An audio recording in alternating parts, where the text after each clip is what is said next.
With virtual gaming being a way of life today, educators have learned to incorporate interactive gaming techniques into adult and on-the-job training to make the lessons more interesting and memorable and applicable. So today's Tag Talks food safety guests have applied this technique to create a food safety training toolkit for produce farm workers, focused on an understanding of risk assessment and its application to the role of every farm worker. So I'd like to welcome two of the developers of ProduceTRAINer, TAG Senior Manager of Food Safety, Dr. Angela Ferelli Gruber, and University of Maryland Senior Family and Consumer Sciences Extension Agent and affiliate to the Department of Nutrition and Food Sciences at UMD College Park, Dr. Shauna Henley. Welcome, Angela and Shauna. So today we'll be talking about both training in general and your program in particular. But let's start with the whys and hows of training. So Angela, why is training so important and what is critical for adult and on-the-job training? Thanks so much, Lisa, for that question. And thanks for having us on the podcast. Training is so important, especially for produce farms, because workers who work on these farms, a lot of times they're the last hands that touch that piece of food before it goes to the consumer. So appropriate training to that person is really a benefit to the farm organization that everybody on the front line is working food safe. Aside from that, training of workers on the farm is a regulatory requirement for the produce safety rule. So everyone has to be trained to be able to perform their specific duties on the farm. And they have to also be able to spot when specific things are not safe related to their harvesting baskets, making sure that they're appropriate to use before going out to the field, and also getting trained to make sure that they are not harvesting anything that could likely be contaminated. So given all that, how did you apply that in the ProduceTRAINer? Oh, thanks so much. Yeah. So we applied that in the ProduceTRAINer by taking a sort of risk assessment approach to a couple of short trainings that are online. We also made them so that someone could train them offline as well if you don't have access to the online versions of them. So we made three short little trainings. One is sort of an I Spy sort of training. Another one is trying to put different activities in sequential order to be the most food safe. And then the third one is a scenario-based decision-making lesson. So people go through a typical day on the farm and have to make choices that are food safe. So how this kind of rolls into how people get trained is,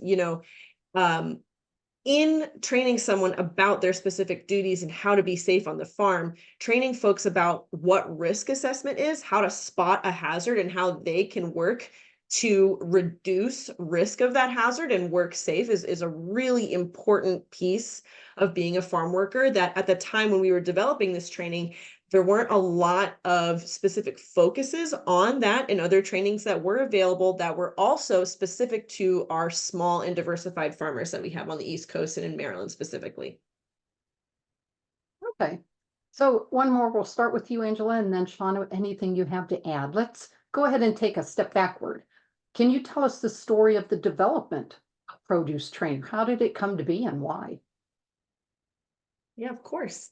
So when I was at the University of Maryland and I was working with Shauna, we saw this potential gap that was going on farms where University of Maryland and Maryland Department of Ag were going out to produce farms and taking a look at how well they were aligning with the produce safety rule. And farms are doing pretty well, but there were a good number of farms who were still having trouble with that training on specific farm duty aspects of the rule.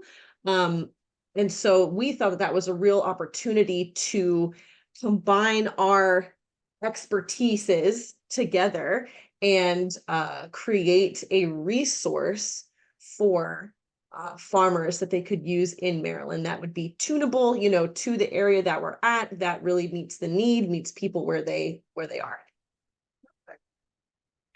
Yeah, and for us, we also wanted to make sure that, again, we were being true to our very small and small farms here in the region. But again, it could be something that was addressing a lot of needs that were coming up at the Northeast Center for Advancing Food Safety, or NECAF's annual conference. So that meeting, similar to the other regions, is where all the land grant universities, industry partners, federal partners, or state partners come and talk about what they're seeing. And a lot of the issues that we saw on Maryland farms were the same things happening throughout the Northeast region. So even though we were taking a local approach where we have more of that, I'll say, global mindset that it can be used in other states and other parts of maybe the world even. So then once you started developing drafts of your training, you followed that up with surveys from the farms and gathered their input, correct? What kind of feedback did you get? Um, Yeah, so for the techniques that we used, we tried to apply kind of, oh, maybe some public health kind of intervention approach. You do the needs assessment, you identify what are those big ticket items that we can hopefully address through an intervention, creating those materials, testing it within a subset of our farming population. And then we're getting ready to really launch it to do a fuller, more robust evaluation. But when we were looking at the needs assessment, originally we thought, COVID is still a thing in 2021, 2022. Did that affect how growers are training workers? And is that going to carry over for future years? We also wanted to get an idea of what kinds of materials do supervisors want? And we also decided that we need to see if how a farm owner or supervisor is going to respond to the same set of questions the same way growers would. So we did parse out both sets at the beginning. And, you know, everyone wanted those short trainings. Um, for us, we saw that English language was more of a priority. And people still had knowledge gaps about drop covered and some of those basic pieces that the produce safety training does go through, and just either got lost after the class and we wanted to reinforce. Oddly enough, COVID didn't really change how growers were training workers, and that might have been because they were considered essential. So it probably didn't shift how you're training workers. Sure, there might have been other trainings, maybe with online platforms and some delivery pieces, but in terms of what the requirement is for worker training, we didn't see so much of a COVID disruption. Okay, yeah, that's interesting. But so from doing all that, as Angela discussed just a little bit earlier, you did develop a practical hands-on training, and it does primarily focus on Maryland and the East Coast hazards and risks, but takes an interactive bird's eye view of potential food safety hazards, walks step by step through working with farm animals, and focuses on decision making during harvest to reduce food safety risk. So, kind of given all that and that various areas that you covered, why is it important for all the farm workers to really understand risk assessment and to apply it in their works? Being able to identify risks and hazard, it's a skill set. And we think that that hasn't been developed enough as a muscle memory for some of these workers.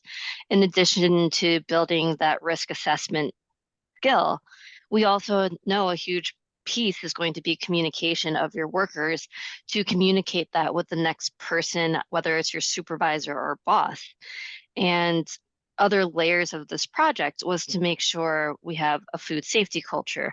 Other things that were novel in our approach is creating a supervisor manual to help coach maybe newer managers or even more senior, but just need a quick refresher, some of the best practices to teach and educate their workers.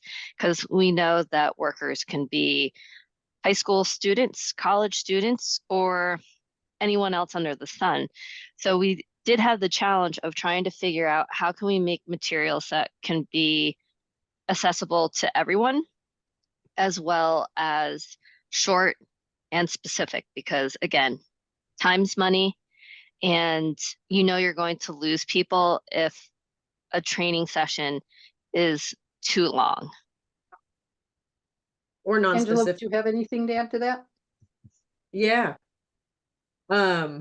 Yeah, no, 100%. And we also wanted to be sensitive to the fact that folks were yearning for media that looked like the area that they're farming in. So we tried to we actually went on a few farms and got a lot of video and pictures to be able to inform the animations that are in our lessons, so that they speak more to an East Coast farmer or a small diversified farmer. And we did think that that was a really important point to, if people can connect with the media, that's just one more thing that helps them, sit down, take the course, and maybe learn a little bit something from it.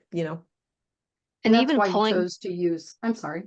oh, I was going to say, even pulling from other areas of food safety, especially if you're thinking at preventive controls for human foods, we know that some of the largest outbreaks, or fairly sizable outbreaks, have been because something small was gone unnoticed. And if that worker or employee just saw maybe that small crack in the wall that would have prevented listeria, it would have saved millions of dollars. And we know for a lot of the small and very small farms, a huge recall like that could sink their business. Right. So again, we want to nip in the bud small risks or small hazards before they blow up in the organization's face. So to do that, you provided supervisors with lessons that can be standalone or sequentially followed based on their own particular needs. So tell me about that a little bit. Yeah, so we made a train the trainer manual to go along with these lessons, and it's exactly as you kind of described it. The goal there, it's a hefty manual. It's big, but we hope that it has something in it for like whatever audience, no matter how much time or little time you have to do the training. So we set it up so that each training, we provide a lesson facilitation guide for if you have 5 minutes to do a training, if you have 10 minutes to do a lesson, or if you have a little bit more time to do the lesson. And in each one, we kind of we say what the main takeaway is for lesson 1, lesson 2, lesson 3. So if you even only have 5 minutes, sit everybody down, get the main takeaways, go through something of lesson 1 so that it's productive. And then if you have a little bit more time, we provide, additional questions to sort of ask, discussion questions, exercises to be able to put that more hands-on component in there. So we really provide that as a multifaceted resource, but we say up front, there's no expectation to digest this whole manual in a season. It's kind of just like a living resource, and we want facilitators to take what they need now out of the resource. So whether that's be just getting people through lesson 1, the eye spying hazards on the farm, if that's your goal for the season, that works for us, right? So take what you need now and then leave what you don't need right now till next season, because we all know that we're really busy.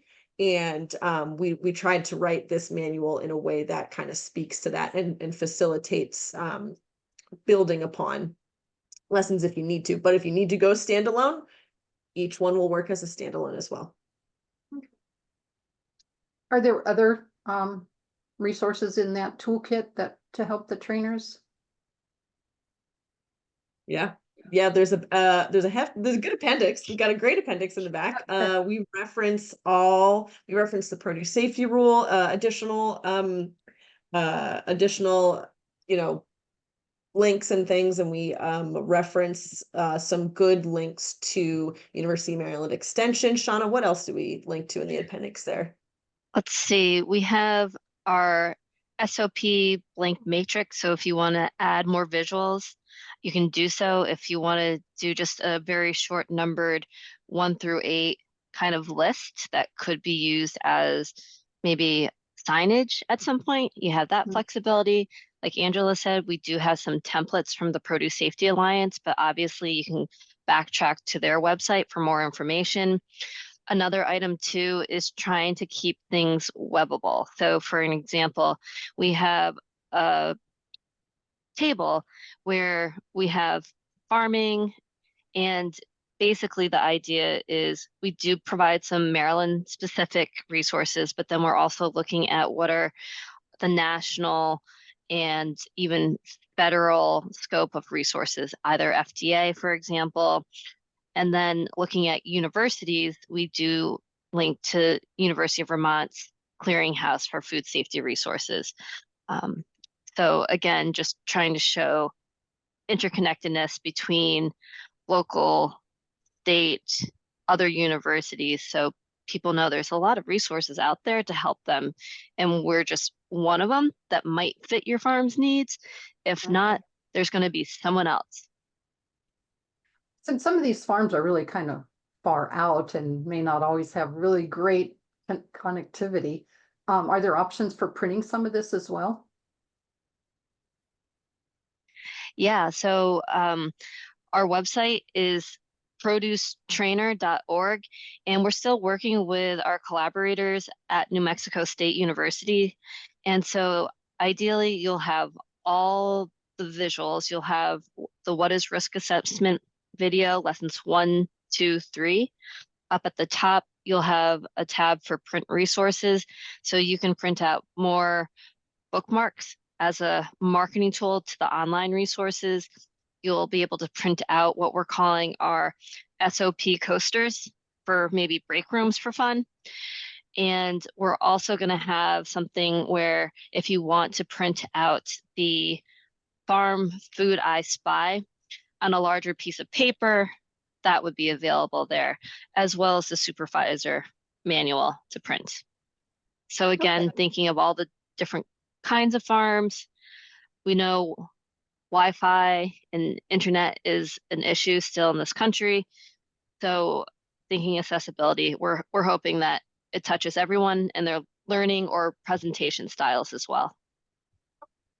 So you also really incorporated a really interesting element in the name of ProduceTRAINer, spelling train in all capital letters and incorporating a train into the lesson. So can you tell me about that a bit, Shauna? Oh man, it was Angela's brain power. She was, as she calls it, noodling and stumbled upon a great idea. So TRAIN is short for Targeted Resources Addressing Identified Needs in Maryland, Worker Food Safety Training via on-farm piloting of a mixed method or mixed media toolkit. So her acronym was TRAIN. Since we're talking about produce, obviously we went with produce, and we went with the small lowercase ER just because of the supervisor manual. We know Maryland, like many of our states, have a rich history with trains for transporting produce, especially when you think about Baltimore and the port and how we really got produce more inland, and we're still getting goods inland into the United States. So we had fun with creating some marketing tools around the ProduceTRAINer. Also, if you notice at the bottom of our supervisor manual, we do have the main train engine and subsequent cars. And so for some of you, I was reading my daughter Eric Carroll's 1, 2, 3 to the zoo. So the idea is like every number adds another car and it keeps going. So, you know, manuals are big, visuals are fast and easy. And the idea is you could quickly look at the bottom of the page and just see, oh, am I on lesson 1? Am I on lesson 3? And kind of know exactly where you are.